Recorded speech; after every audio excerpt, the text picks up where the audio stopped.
I spoke previously about the importance of mental health. Whether you're caught up in some kind of spiritual practice or not, mental health is important. It's as important as physical health. And yet we don't really have much guidance on how we should pursue mental health. It seems to me that it's something which should be given at least as much importance and attention as physical health.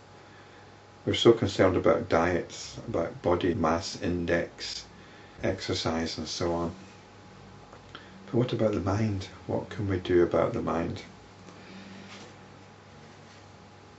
I've sometimes spoken about mental development, and this is really part and parcel of mental health. It doesn't have anything to do with spiritual practice. It's important not to confuse the two.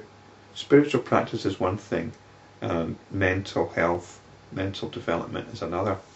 However, if you're engaged in spiritual practice, then you'll see the need for some kind of mental health, some kind of training of the mind. Because if you're established in your own awareness, if your awareness is established in your own awareness, then what the mind does is it works against that. The mind generally works against your own best interest. And this chapter, or the end of chapter 50, has got 7 similes for the mind, which demonstrate how it's working against our own best interest. These similes might seem a little bit hackneyed to us, or a bit remote. If you spend some time in an Indian ashram, or near a temple, then you can see that they might be quite apt. Maybe it'd be a good idea to come up with some modern ones. So the first one describes the mind as a tree. It was quite an extended metaphor. Worries and anxieties are its blossoms. It's laden with the fruits of old age and disease. It's adorned with the flowers of desires and sense enjoyments. And this deadly poisonous tree should be cut down with the sharp axe known as enquiry. This is the first thing. In fact, this is spiritual practice. Spiritual practice is self-inquiry, which means looking into what we understand by ourself, what we mean by using the word I when we're talking about ourself. It means, and it's not an intellectual exercise, it means looking as closely as possible. It means directing the attention back to the attention. Because it's the attention which is all over the place. It's the attention which is the problem. If you're depressed, it's because your attention is focused on unpleasant feelings and unpleasant thoughts. You're caught up in a cycle, a pattern, a loop. Your attention is trapped. This is samsara, the wheel of birth and death.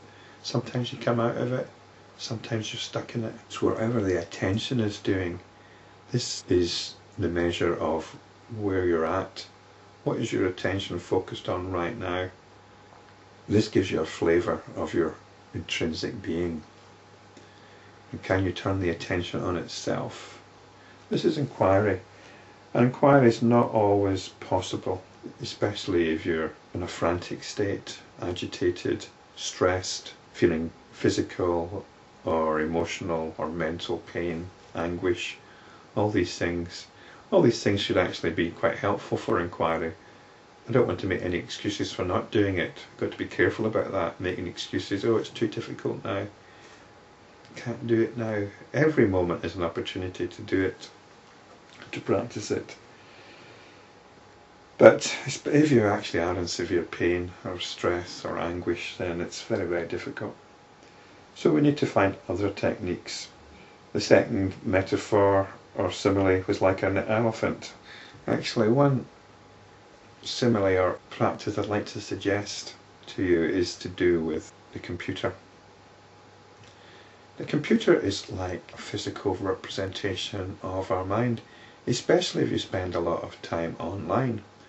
And if you're looking at these on YouTube, then there's quite a possibility that your computer is almost like a map of your own distractions.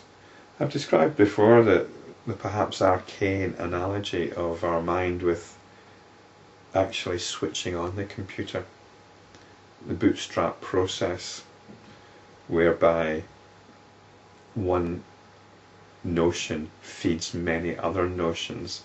You give the mind a little seed and it will run with that seed, and it grows into a huge field of distractions. How hard is it to switch off the computer?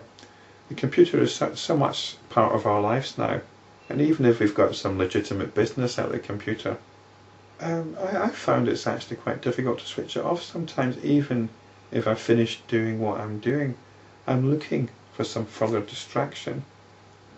And this is like the mind. It's hard to switch it off. What are the things which I'm looking to distract myself with? Well, that's an interesting field of inquiry as well. I think the computer is quite a useful modern metaphor for the mind. The second simile is described as an elephant which roams the forest known as the body. It's incapable of resting in its own self. It's got this momentum which just carries it on. Very hard to stop. Ram, the prince, has been encouraged to be like a lion and to rip this elephant to pieces by use of this sharp intelligence. So this means we don't kid ourselves about what we're doing, about what we're up to. I remember having a flatmate who used to read the rather salacious British tabloid newspapers. He was a very intelligent person. But this stuff is just garbage. But he justified it to himself by feeling he ought to be aware of what other people are reading and what keeps them amused. That was his justification for reading it. He couldn't just admit that he was enjoying the salacious tittle-tattle and the pictures of half-naked women, or the sort of comic book, I don't want to put down comic books, or the juvenile style of writing. We all have our reasons for our distractions. We've all got our justifications for our distractions. And so we need to be quite sharp about this and to look at what's going on.